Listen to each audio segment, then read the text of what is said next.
Mga kasayan, meron tayo sasagutin na nag-comment sa atin. Basahin mo, shoutout mo na rin. Shoutout kay Boss Jepax. Nakabili na ako niyan 2 pieces, mahina mag-charge. Pag nakabukas lahat ng mga ilaw, nalulobat kahit mag-revolution ako. Di tumataas yung charge. Okay siya pag walang ilaw. Pag nire-rev ko, umaabot 14.9 volts. Pag naka-idle naman, 13.5 volts. Mag-comment siya sa Liwa Regulator Rectifier, legit seller. Bale, ito siya kasayan pagka daw siya nagbukas ng binuksan niya yung motor niya, ito ganito reading, inaabot siya ng 14.9. Ayan na, inaabot siya ng 14.9 yung reading ng kanyang motor. Pero pagka nagbukas daw siya ng ilaw, nalolobat. LED na rin daw ang kanyang LED na rin daw ang kanyang mga ilaw. Pag nagbukas siya kasayan ng ilaw, nalolobat siya. Ayan siya bukas tayo ng driving light. Pansinin nyo kasayan.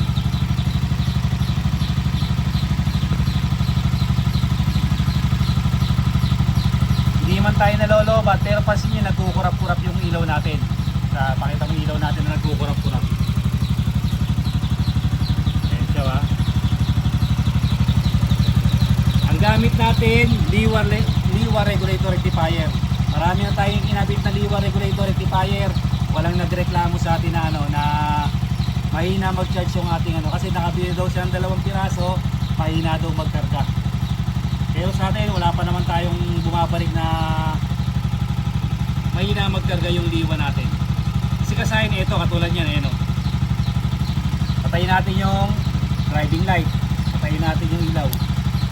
Ayan siya. Ito ang number 1, ang sakit nito kasayan, ito tingnan nyo, bubuksan natin yung ilaw. Ay mga ilaw niya paras ka doon konti. Yung mga ilaw niya yan nagkukurap-kurap. Patayin natin, tapos bubuksan natin. Tingnan niyo yung Ayan siya kasayan. Pagbukas natin, wala. Kasayan na, wala. Ibig sabihin, ang gumagana lang dito yung ating charger. Dead na yung ating battery. Wala na Pag inopen natin, magkakaroon siya. Tayin natin. Tayin natin ilaw. Tumataas kagad yung reading niya. Mapapasin nyo rito na mataas na yung reading niya. Yung sa kanya, kahit mag-revolution daw siya, hindi na raw tumataas pag nagre-rev siya. Eto, pansinin niyo siya kasayan Nakailaw tayo, magre-rev tayo, stable ilaw natin. Ilaw natin, pansinin niyo. Yan Pero pagka hindi tayo nag-rev, yung ilaw natin, kukurap-kurap na siya. Tapos bumababa siya, bumababa yung reading natin bumababa. Pagka nag-rev tayo, tataas yan. Tapos kaganda yung ilaw natin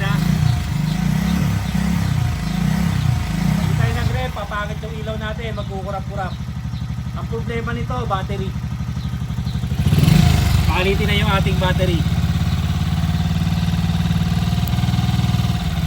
Ngayon kasi may isa pang problema pagka ganito yung pagka ganito yung motor nyo nagcha-charging, pag nagbukas kayo, lobat agad siya. Yung isang problema nito ay stator, charging coil ng stator. Isa sa nagiging problema din natin. At ang isa pang problema nito, voltmeter. Ang voltmeter natin, pagka nagka-problema yan, akala natin okay yung charging, pero yung charging pala niya kasayin wala na sa tamang reading. Pag nasira yung voltmeter natin, hindi na siya nagre-reading ng maayos. Akala natin ang reading niya ay 14 pataas ang volts, yung pala nasa 13 lang siya. Kaya ang nagiging problema din, voltmeter, kung gusto mong malaman na walang problema yung voltmeter mo, gumamit ka ng multimeter o kahit analog tester.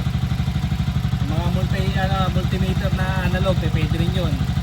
So, mas maganda kung digital para mas madali siyang malaman yung pati yung point ng voltahe, kuwang-kuwa. Ayan, kahit nag-charge siya ng mataas, tapos pag nagbukas ka na ng ilaw, wala na, baksak na yung reading niya. Pero sa kanya, bumabaksak siya ng 12.2. Pag nagbukas lang siya ng headlight lang yung binuksan niya, 12.2 na kagad. Dapat yun, hindi dapat siya bababa kung malakas pa yung battery niya. Try mo muna kasi magpalit ng battery. Kasi ang battery daw niya ay 1 year and 5 months. Palit ka lang ng battery, gaganda na yung yan. Hindi ka na malolobat kasi naka-LED ka naman eh. Headlight, taillight. Kahit hindi LED yung signal light mo, okay lang yun. Ito ang sakit nito, kahit mataas mag-charge, battery. Hindi mo subukan kasayan magpalit ng battery, pero yung liwa regulator na ginagamit natin, okay na okay yan. Maganda yung mag-charge. Kahit yung kahit local pa na liwa, ang mabili mo, kahit hindi original, nag-charge din yan.